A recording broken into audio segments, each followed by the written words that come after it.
Hi students, next நம்ம பார்க்க போறது principles of organizing. அப்போ principles of managementல நிறைய functions இருக்குது. ஒவ்வொரு functionsக்கும் ஒரு சில principle இருக்குது. அதாவது கொள்கைகள் இருக்குது. அப்போ இந்த organizing வந்து என்ன principle அப்படின்னா கீழே வந்து ஒரு 6 principles வந்து கொடுத்திருக்காங்க. அது என்னன்னு பார்க்கலாம். The organizing process can be done efficiently if the managers have certain guidelines so that they can take decision and can act. இந்த ஆர்கனைசிங் ப்ராசஸ்ல வந்து இந்த ஆர்கனைசிங் ப்ராசஸ் வந்து எஃபிஷியண்டா இருக்கணும் அப்படின்னா அதுக்கு மேனேஜருக்கு வந்து சில கைட்லைன்ஸ் இருக்கு. அதை வச்சுதான் அவங்க ஒரு முடிவு எடுக்கிறாங்க, அதை வச்சுதான் அவங்க செயல்படவே செய்யறாங்க அப்படின்னு சொல்லியிருக்காங்க. To organize in an effective manner, the following principles of organization can be used by the manager. அப்போ அந்த ஆர்கனைஸ் அப்படிங்கிற ஒரு ஃபங்க்ஷன் வந்து எஃபெக்டிவா இருக்கும் அப்படின்னா அந்த மேனேஜர் வந்து இந்த பிரின்சிபல்ஸ் வந்து ஃபாலோ பண்றாரு அப்படின்னு சொல்றாங்க. ஃபர்ஸ்ட் என்ன அப்படின்னா பிரின்சிபல் ஆஃப் ஸ்பெஷலைசேஷன். ஸ்பெஷலைசேஷன்னா நம்ம போன வீடியோல பார்த்துருப்போம். சிறப்பு தன்மை அப்படின்னு சொல்லினால சிறப்பு நிபுணர் அப்படின்னு சொல்லி நிறைய இடத்துல நம்ம கேள்விப்பட்டிருப்போம். சரியா? அந்த மாதிரி தான் இது. ஸ்பெஷலைசேஷன் அப்படிங்கிறது சிறப்பு தன்மை வாய்ந்ததுன்னு அர்த்தம். According to the principle, the whole work of a concern should be divided amongst the subordinates on the basis of qualification, abilities, and skills. It is through division of work specialization can be achieved which result in effective organization. என்ன சொல்றாங்கன்னா மொத்தமா இருக்கிற ஒர்க்கை தனித்தனியா பிரிச்சு கொடுக்குறாங்க அவங்களுடைய சபார்டினேட்ஸுக்கு. யாரு? ஓனர் வந்து என்ன செய்யறாங்க அப்படின்னா அவங்களுடைய சபார்டினேட்ஸ்க்கு வந்து ஒர்க்கை வந்து தனித்தனியா பிரிச்சு கொடுக்குறாங்க. அது எந்த பேசிஸ்ல அப்படின்னா குவாலிஃபிகேஷன், எபிலிட்டி அண்ட் ஸ்கில்ஸ். இந்த 3 பேஸ் பண்ணி அவங்களுக்கு வந்து ஒர்க்கை பிரிச்சு கொடுக்குறாங்க. இப்படி அவங்க ஒர்க்கை பிரிச்சு கொடுக்கும்போது அந்த ஃபீல்ட்ல அவங்கள ஸ்பெஷலைசேஷனா இருக்கிறதுனால அவங்களால ஈஸியா அச்சீவ் பண்ண முடியுது. அவங்களுக்கு தேவையான ரிசல்ட்டை அவங்களால அச்சீவ் பண்ண முடியுது அப்படின்னு சொல்றாங்க. அப்போ ஃபர்ஸ்ட் பிரின்சிபல் என்ன அப்படின்னா ஸ்பெஷலைசேஷன் பார்த்து அவங்களுக்கு ஒர்க்கை டிவைட் பண்ணி கொடுக்கணும், கொடுத்து அவங்கள ஆர்கனைஸ் பண்ணணும் அப்படிங்கிறது தான் இந்த பிரின்சிபல் ஆஃப் ஸ்பெஷலைசேஷன்ல சொல்லியிருக்கிறாங்க. Okay, next principle of functional definition. According to this principle, all the functions in a concern should be completely and clearly defined to the managers and subordinates. இதில் என்ன சொல்லியிருக்காங்க அப்படின்னா ஒவ்வொரு ஃபங்க்ஷனுமே என்ன, இப்போ வந்து நிறைய டிபார்ட்மெண்ட் இருக்குன்னு பார்த்தோம் இல்லையா, மேனுஃபேக்சரிங், ப்ரொடக்ஷன், சேல்ஸ், மார்க்கெட்டிங், இந்த மாதிரி நிறைய டிபார்ட்மெண்ட் இருக்கும். அங்க இருக்கிற ஒவ்வொரு டிபார்ட்மெண்ட்டும் என்ன ஒர்க் பண்ண போறாங்க, அதுல சபார்டினேட்ஸ்க்கு என்ன ஒர்க் இருக்கு, மேனேஜருக்கு என்ன ஒர்க் இருக்கு அப்படிங்கிறத தெளிவா இதுல சொல்லியிருப்பாங்க. Okay, this can be done by clearly defining the duties, responsibility, authority and relationship of people towards each other. அப்போ இந்த ஃபங்க்ஷனல் டெஃபினிஷன்ல என்ன இருக்கும் அப்படின்னா அவங்களுக்கு என்ன டியூட்டி, ஒரு சபார்டினேட்டுக்கு ஒரு ஒர்க்கருக்கு என்ன டியூட்டி இருக்கு, அவங்களுக்கு என்ன ரெஸ்பான்சிபிலிட்டி இருக்கு, அவங்களுக்கு யார் அத்தாரிட்டி, ஒரு ஒர்க்கருக்கும் இன்னொரு ஒர்க்கருக்கும் என்ன ரிலேஷன்ஷிப் இருக்கு அப்படிங்கிறது எல்லாமே இந்த ஃபங்க்ஷனல் டெஃபினிஷன்ல தெளிவா கொடுத்துருப்பாங்க.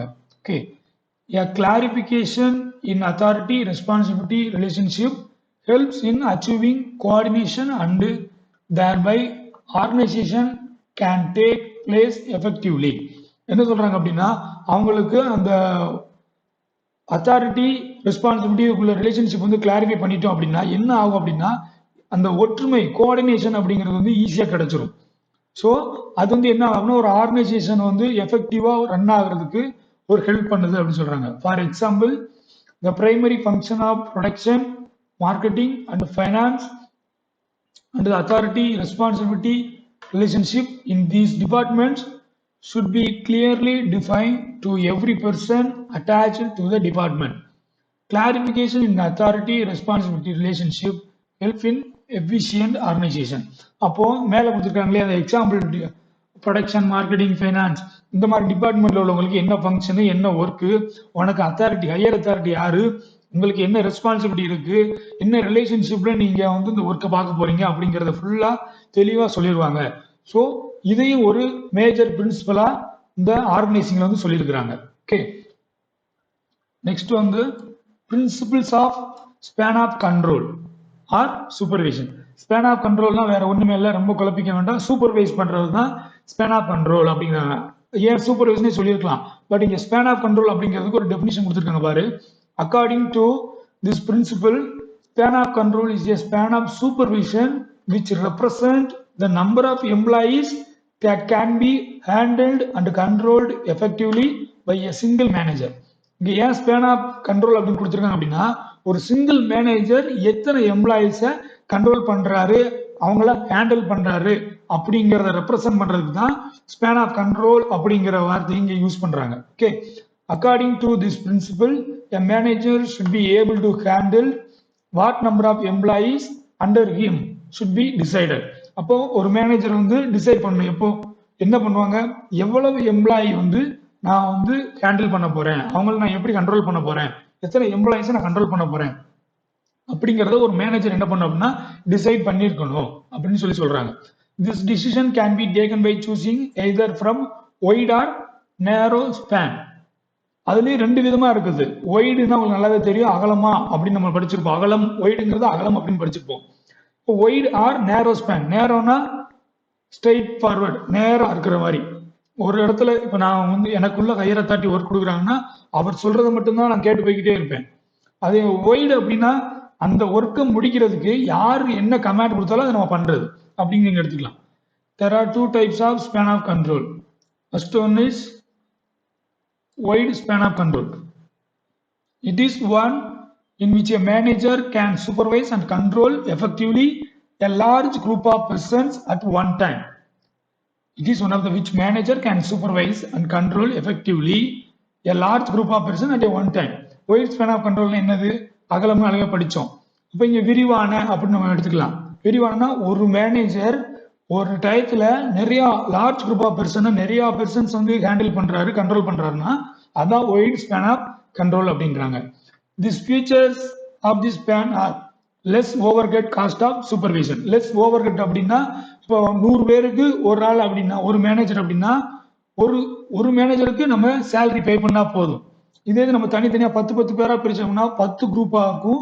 10 குரூப்புக்கும் ஒரு மேனேஜர் அப்பாயின்மெண்ட் பண்ணணும். அந்த ஒவ்வொரு மேனேஜருக்கும் நம்ம சேலரி கொடுக்க வேண்டியிருக்கும். அப்போ ஓவர் ஹெட் அதிகமாகும். அதான் கொடுத்துருக்காங்க less overhead cost of supervision. Supervision பண்ணதுக்கு ஓவர் ஹெட் காஸ்ட் வந்து குறையா இருக்கும். Next timely response from the employees. அப்போ அடுத்து என்ன சொல்றாங்க, டைம்லி ரெஸ்பான்ஸ் அப்படின்னா எம்ப்ளாயிஸ்க்கு இருந்து ரெஸ்பான்ஸ் வந்து என்னன்னா சரியான டைத்துக்கு இருக்கும் அப்படின்னு வந்து சொல்றாங்க. ஏன்னா ஒரே ஒரு மேனேஜரா இருக்காரு, 100 பேர் வேலை பார்க்கறாங்க. அவங்களுக்கு என்ன ஒரு பிரச்சனை, ஏதாவது ஒரு தேவைகள் இருந்தா கூட அவங்க எங்கதான் வந்து கேட்பாங்க, அந்த ஒரு மேனேஜர் இருக்குன்னா ஒரு மேனேஜர் வந்து கேட்பாங்க. அவரும் உடனே என்ன செய்வாரு, ரெஸ்பான்ஸ் பண்றதுக்கு ரொம்ப ஈஸியா இருக்கும் அப்படின்னு சொல்லி சொல்றாங்க. Next better communication. இதுதான் ஒரு கம்யூனிகேஷன் வந்து என்ன செய்யறாங்கன்னா ரொம்ப பெட்டரா இருக்கு. ஏன்னா ஒருத்தருக்கு தேவை, ஒருத்தர் தான் மேனேஜர், 100 பேர் எம்ப்ளாயிஸ் இருக்காங்க. 100 பேர் வந்து யார்கிட்ட தான் வந்து கன்சல்ட் பண்ணணும் அப்படின்னா ஒரு மேனேஜர் தான் கன்சல்ட் பண்ணணும், அவர் சொல்றதை தான் அவங்க கேட்பாங்க. ஸோ இங்க வந்து கம்யூனிகேஷன் கேப் இருக்கிறதுக்கு வாய்ப்பு இல்லை. Better supervision. அப்போ அந்த மேனேஜர் தான் அல்டிமேட் ரோல் வந்து பிளே பண்ணுவார், அவர் தான் எந்த முடிவு இருந்தாலும் சொல்லுவார். அப்போ அது வந்து சூப்பர்வைஸ் பண்றதுக்கு வந்து ரொம்ப ஈஸியா இருக்கும். Better coordination. அப்போ ஒரு கூட்டத்துக்கு ஒரு தலைவன் இருக்கும்போது அந்த ஒற்றுமைங்கிறது வந்து ரொம்ப ஈஸியா இருக்கும். ஏன்னா எந்த ஒரு பிரச்சனைகள் கான்ஃபிளிக்ட் வந்தா கூட அவங்க அதை சாக்ரிஃபை பண்ணிட்டோ இல்லாட்டி எப்படி அதை கடந்து போகிறங்கிறத தெளிவா சொல்லுவாங்க. Next suitable for repetitive job. அப்போ ஒருத்தர் 100 பேர் வேலை பார்க்குற இடத்துல ஒருத்தர் வந்து கமாண்ட் கொடுக்குறாரு அப்படின்னா அவர் வந்து வாட்ச் பண்ணுவார், சூப்பர்வைஸ் பண்ணுவார், யார் எந்த ஒர்க் பார்க்குறாங்க என்ன பார்க்குறாங்க. அப்போ இந்த ஒர்க் அவன் சரியா பார்க்குறானா, அவர் அந்த ஒர்க்ல வந்து ஸ்பெஷலைஸ்டு பர்சனா இருக்க மாட்டாரு, இருந்தாலும் அந்த ஒர்க் அவர் நல்லா பார்த்தாருன்னா திரும்ப திரும்ப அந்த ஒர்க்கை அவர்கிட்டே கொடுக்கறதுக்கும் வாய்ப்பு இருக்கு அப்படின்னு சொல்லி சொல்றாங்க. According to this span, one manager can effectively and efficiently handle a large number of subordinate at one time. அதான் மறுபடியும் சொல்றாங்க. இப்படி இருக்கும்போது இந்த ஸ்பேன்ல வந்து ஒயிட் ஸ்பேன்ல வந்து ஒரு மேனேஜர் நிறைய லார்ஜ் நம்பர் ஆஃப் சபார்டினேட்ஸ், அதாவது ஒர்க்கர்ஸ் வந்து ஒரே டைம்ல எஃபெக்டிவா கண்ட்ரோல் பண்ண முடியும் அப்படிங்கிறத சொல்றாங்க.